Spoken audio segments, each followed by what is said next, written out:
অরণ্য, অরণ্য please একবার আমার কথাটা শুনুন। ইরামের আকুতি মিনতিতে কোনো কাজই হলো না।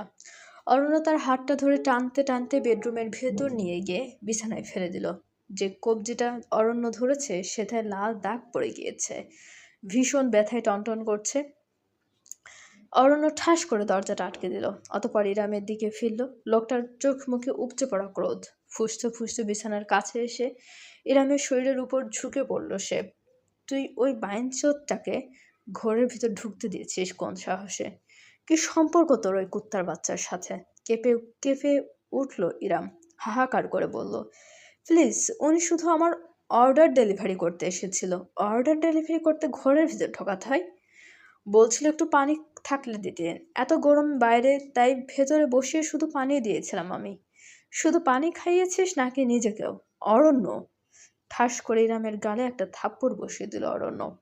সেই থাপ্পড়ে এতটাই জোর পড়ল যে দাঁতে লেগে ইরামের ঠোঁট কেটে রক্ত বেরিয়ে এলো। মুখের ভেতর নোনতা স্বাদ পেল সে, অথচ একটুখানি দম ফেলারও সুযোগটুকু পেল না। অরণ্য তার থুতনি চেপে ধরে জোরপূর্বক তার ঠোঁটের মাঝে নিজের ঠোঁট ডুবিয়ে দিল। এ কেমন ভালোবাসা বিনিময়! স্রেফ ক্ষুধার্ত এক পশুর আক্রমণ! ঝটকা দিয়ে উঠল ইরাম। ঠেলে অরণ্যকে দূরে সরাতে চাইলেও পারল না। তার হাত দুটো বিছানার সঙ্গে শক্তভাবে চেপে ধরে রাখল অরণ্য। তুমি শুধু আমারই রাম। তোমার শরীর, মন, আত্মা সবকিছুর উপর শুধু অরণ্য মির্জা সওদাগরের অধিকার। কোনো বাঙ্গির পোলা তোমার দিকে চোখ তুলে তাকালে আমি ওকে জ্যান্ত কবর দিয়ে রাখবো। শুনে নাও, তুমি তুমি আমার, আমার এবং শুধুই আমার, বুঝেছ? এই বুঝেছিস বান্দি, বল? ইরাম দাঁতে ঠোঁট কামড়ে ধরে রাখলো। বলবে না সে, কিছুতেই বলবে না। তাতে অরণ্য দ্বিগুণ ক্ষেপে তার পরনের শাড়ি টেনে ধরলো, আঁচল টেনে সরিয়ে ফেললো। ইরাম কাপড়টা আঁকড়ে ধরলো। অরণ্য প্লিজ, বিশ্বাস করুন, আমি অন্য কারোর সাথে কোনো প্রকার সম্পর্ক নেই। ওই লোকটাও কোনো দোষ নেই। আপনি এমন করবেন না। আপনি মাথা ঠান্ডা করে। এই চুপ! মাথা আমার ঠান্ডা হবে শুধু তোকে ফেলে, বুঝেছিস? শাড়ি পরবি তুই, অন্য পুরুষকে নিজের দেহ দেখে বেড়াবি। ইরাম, কতবার তোকে বলেছি আমি যে নিজের নিজের কোমরে ধারালো কিছু তীক্ষ্ণ ঘায়ে? চিৎকার করে উঠল ইরাম। অরণ্য নাইট স্ট্যান্ড থেকে একটা রেজর ব্লেড তুলে ইরামের কোমরে বসিয়ে দিয়েছে। বিন্দু বিন্দু রক্তে বিছানার সাদা চাদর লালচে হয়ে উঠল মুহূর্তেই। অরণ্য থামল না, হাত বাড়িয়ে ড্রয়ার খুলে একটা হ্যান্ডকাপ বের করলো। ছটফট করতে থাকা ইরামের দুটো কবজি সে বেডপোস্টের সাথে বেঁধে ফেললো। শাড়িটা সম্পূর্ণ খুলে ছুঁড়ে ফেললো মেঝেতে। ইরামের গলা ভেঙে গিয়েছে আকুতি জানাতে জানাতে।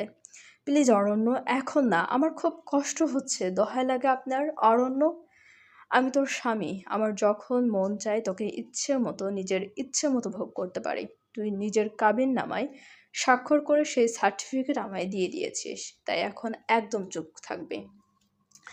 নিজেই শার্ট খুলে ঝুঁকে এলো অরণ্য। অসম্ভব সুদর্শন এবং শারীরিক গঠনের অধিকারী নিজ স্বামীকে ইরামের তখন মনে হলো সাক্ষাৎ কোনো পিশাচ।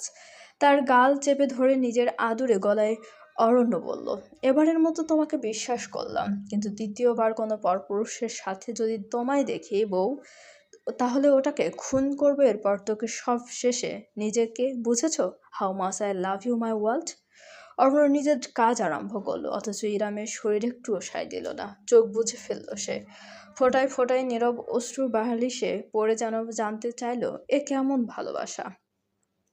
বর্তমান সাইবান দ্বিতীয় কিছু বলার সুযোগ পেল না। এর আগে হঠাৎ করে ইরাম পিছন ঘুরে একটা জোরালো ধাক্কা দিয়ে তাকে দূরে সরিয়ে দিল।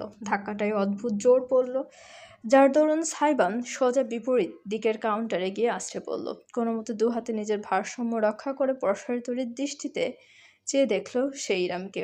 Don't you dare touch me.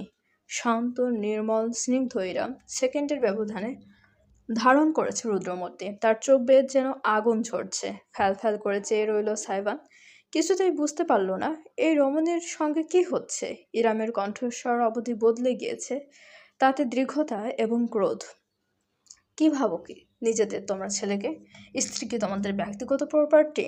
হ্যাঁ, property two girl, to process.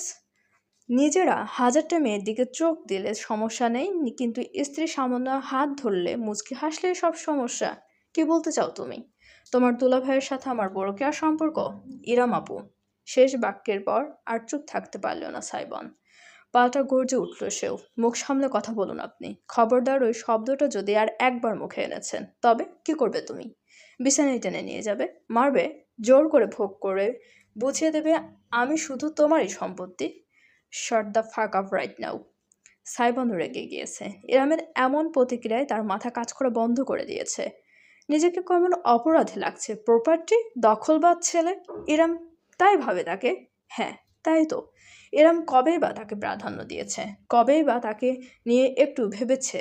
রাগের মাঝেও এক সূক্ষ্ম পরিহাসের হাসি ফুটল তার ঠোঁট জুড়ে। মাথার মাথার চুলে অতি হতাশায় আঙ্গুল চালালো সে। জোর জবরদস্তি আর অধিকারবোধের মাঝে একটা পার্থক্য আছে আপু। আপনি দুটোকে গুলিয়ে ফেলছেন। ইরাম আগের তুলনায় খানিকটা শান্ত হলেও তার ক্রোধ সম্পূর্ণ উবে গেল না। দীপ্ত কণ্ঠে সে অভিযোগ করল, তোমরা এই জেনারেশন ভুলে গিয়েছো জোর জবরদস্তি is not romantic at all. স্ত্রীর উপর জোর খাটিয়ে নিজেকে আলফা মেল প্রমাণ করতে চাও, কন্ট্রোলিং হয়ে দাপট দেখাতে চাও। ফ্যান্টাসি জগৎ থেকে বের হয়ে আসা বাস্তব জগৎ আর কল্পনার জগতের মাঝে ফারাক আকাশ পাতালের।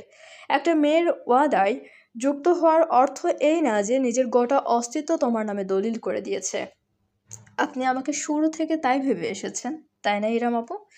আপনি আমাকে আপনার দেখা আর ৫টা ১০টা ছেলের সাথে আলাদা কিছু কোনোদিন ভাবতেই পারেননি।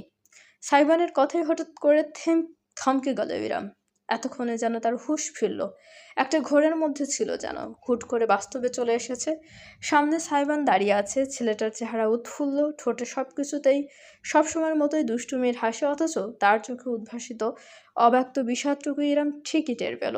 সাইবান সোজা হয়ে দাঁড়িয়ে নিজের চুল আরেক দফায় হাত বুলিয়ে বলে বসল, ইউ নো হোয়াট আপু, you deserve it. You deserve it to be alone. You deserve everything you are going through.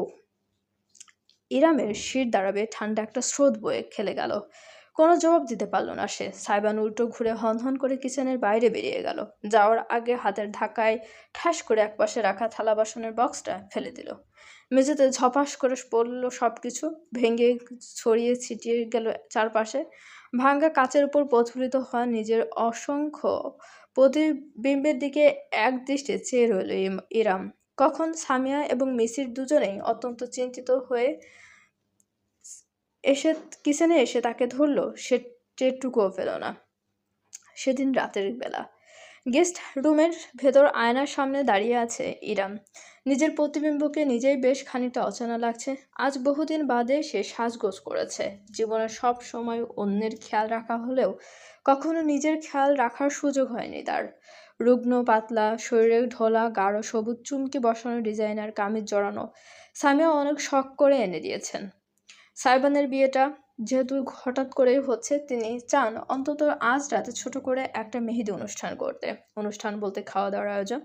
Mehedi artist বুক করা হয়েছে। এমনিতেও এসব জিনিসের প্রতি একদম মন নেই ইরামের। উপরন্তু সকালের ঘটনাটা এখনো মন থেকে বের করতে পারছে না সে।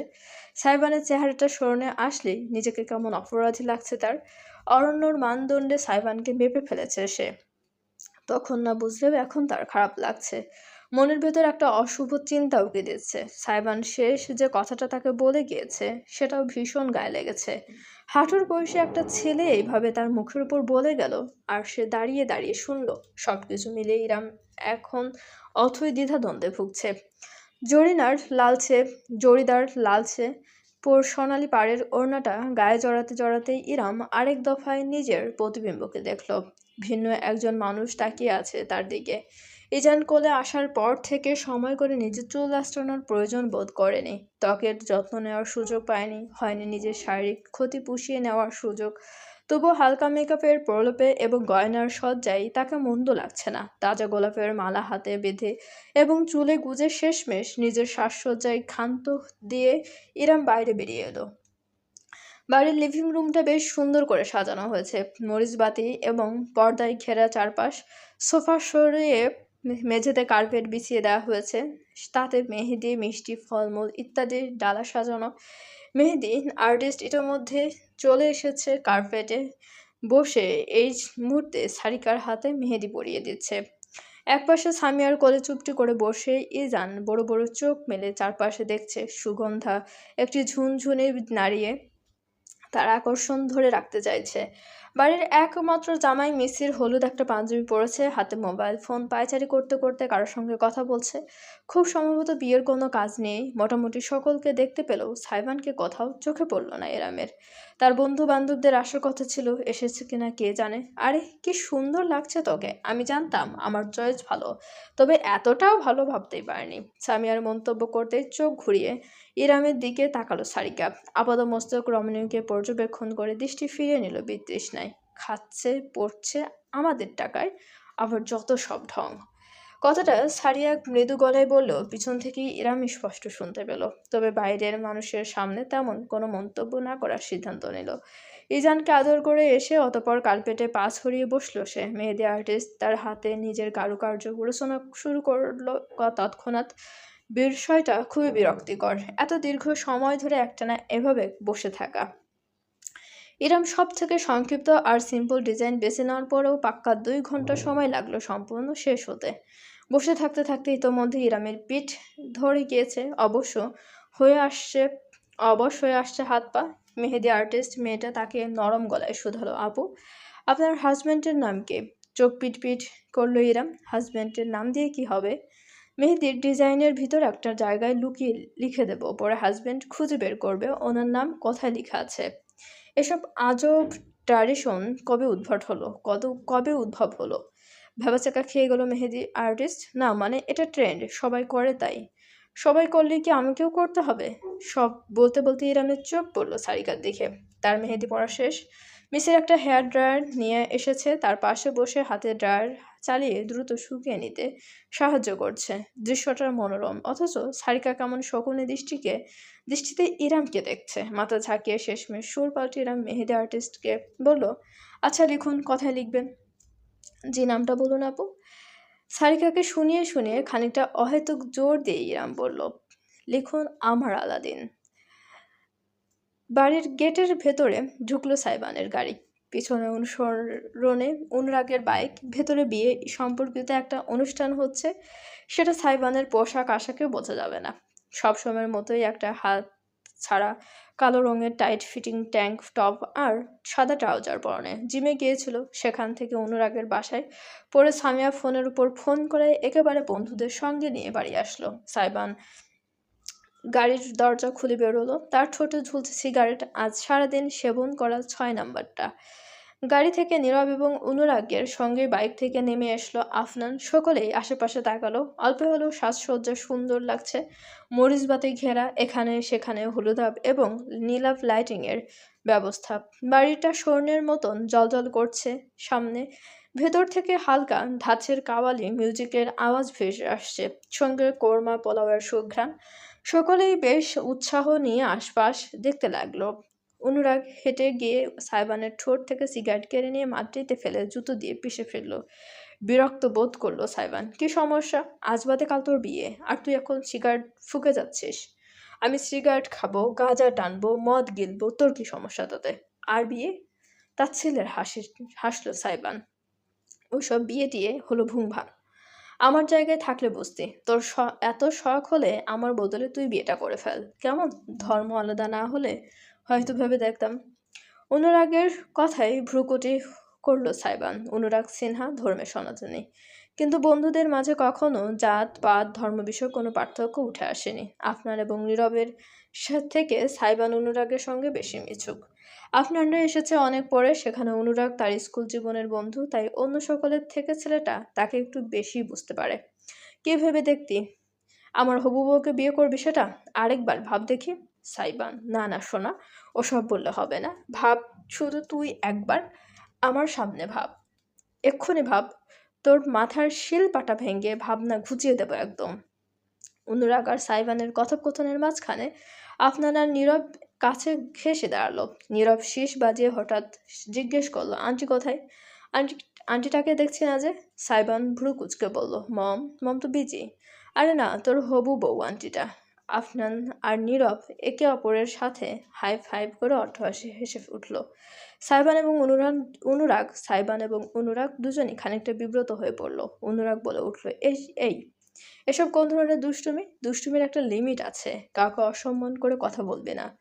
আপনি কবে থেকে এত সাধু হয়ে গেলেন অনুরাগ দাদা? কটাক্ষ করে খিলখিল হাসলো আফনান। নীরব তাল দিয়ে বলল, ওই বুড়ি আমার কচি বন্ধুর গলায় ঝুলে যাবে, আর আমরা বুড়িকে বুড়ি বলতে পারবো না। এই সাইবান, ডাক না আন্টিটাকে। আমরা একটু সালাম কালাম করি, দোয়া করে দিক আমাদের। আপনাদের কথার ভিত্তিতে সাইবান চুপ করে রইল। তারপর আনমনে অস্বস্তি ভাবটা ঝেড়ে ফেলার চেষ্টা করে বলল, আরে হয়তো ঘরের ভেতর কোথাও আছে হয়তো। মেয়ে মানুষের কাজ কাম আমি বুঝি না। মেয়ে, আন্টি বল। আসসালামু আলাইকুম। হঠাৎ করে বন্ধুদের কথোপকথনের মাঝে ভেসে এলো স্নিগ্ধ মেয়েলিশ কণ্ঠস্বর। সকলে নিজেদের জায়গায় জমে গেল। সাইবান ঝট করে পিছনে ফিরে তাকালো। বাড়ির দরজা পেরিয়ে সিঁড়ি টপকে হেঁটে আসছে ইরাম। চারপাশের সাজানো মরিচ বাতির আলোয় ইরামের পরনের গাঢ় সবুজ ডিজাইনার সালোয়ার কামিজ এবং হাট ভর্তি টকটকে মেহেদির কারুকার্য ক্ষণিকের জন্য সাইবান সহ তার সমস্ত গ্রুপকে বাকরুদ্ধ করে দিল। না চাইতেও সকলে চেয়ে রইল। ইরাম মুচকি হাসলো। তার নাকের সজ্জিত নথটি সামান্য দোল খেলো। তোমরা আলাদিনের বন্ধুরা, তাই না? আফনান আর নীরবের মুখটা হা হয়ে গেছে, শ্বাস আটকে ফেলেছে নিজেদের। অপরদিকে অনুরাগ নিষ্পলক চেয়ে আছে, দৃষ্টি সরাতেই পারছে না। কিসের আন্টি, কিসের কি? ফিস করলো নীরব। তার কথায় তাল দিয়ে কাঁপা কাঁপা গলায় আফনান মুখে হাত চাপা দিয়ে বলে উঠল, ও ড্যাম শিট। ইরাম তাদের সামনে এসে দাঁড়ালো। অনুরাগ ততক্ষণে লজ্জা পেয়ে চোখ সরিয়ে নিয়েছে, কিন্তু বাকিরা আহাম্বকের মতো চেয়ে আছে। আমি ইরাম কিবরিয়া। তোমাদের দেখে ভালো লাগলো। বাইরে দাঁড়িয়ে আছো কেন? ভেতরে আসো। আন্টি, না মানে ভাবি, আপু। ওয়া আলাইকুম আসসালাম। আফনানের জিহ্বা জড়িয়ে গেল কথা বলতে গিয়ে।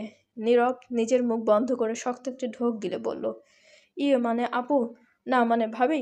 ওরে শালা, sorry, I mean hell, living hell, my goodness gracious. চাইলেও গুছিয়ে কথা বলতে পারল না নীরব। মাথার চুল টেনে ধরল নিজের। দুজন ছেলের অপ্রস্তুত ভঙ্গি দেখে স্মিত হাসল ইরাম।